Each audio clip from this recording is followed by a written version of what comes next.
Klaus Busse, Head of Interior Design, Chrysler LLC. So Klaus, tell me about the thinking behind the exterior design for your new Chrysler 200C electric vehicle. Yeah, this really gives you a sneak preview where Chrysler is going to go with styling and design and proportions, which is the most important part of this exterior design. You also have something called Uconnect? Yes, correct. That's one of the big stories about this vehicle.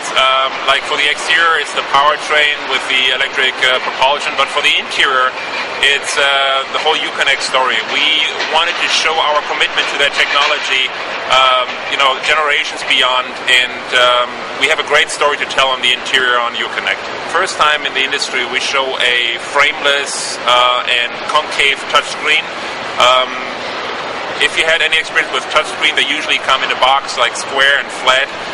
Here, for the very first time, we used a touchscreen that is, concave and freeform shape, which gave us designers a lot of freedom to design the interior around it the way we wanted to.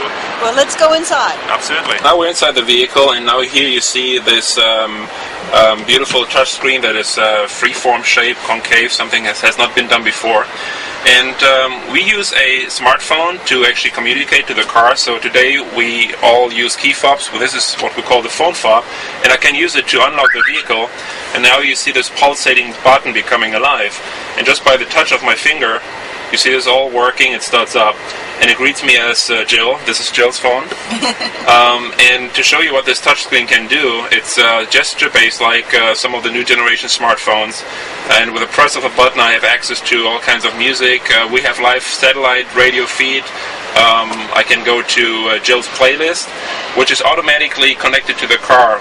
So if someone else enters the car with his or her phone, it's a different playlist depending on whose car this is. Or some of the really neat features we think is the security feature. So if you walk up to your vehicle at night and you parked it in what you would consider not too safe area, and you want to see if your vehicle got tampered with, you can go to the security camera, and it shows you, that's me in the vehicle with you in the background. It shows a live feed of the interior of the vehicle. We have put a camera into the rearview mirror, so at any point in time you can take a look in the inside of your vehicle.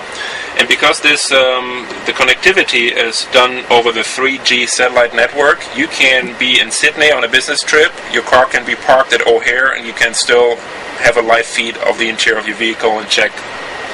Have left the vehicle behind and you don't know what the status of your windows, for example, are, and it starts to rain, or it's a hot day, you want to have the windows come down, you can actually remotely control the windows.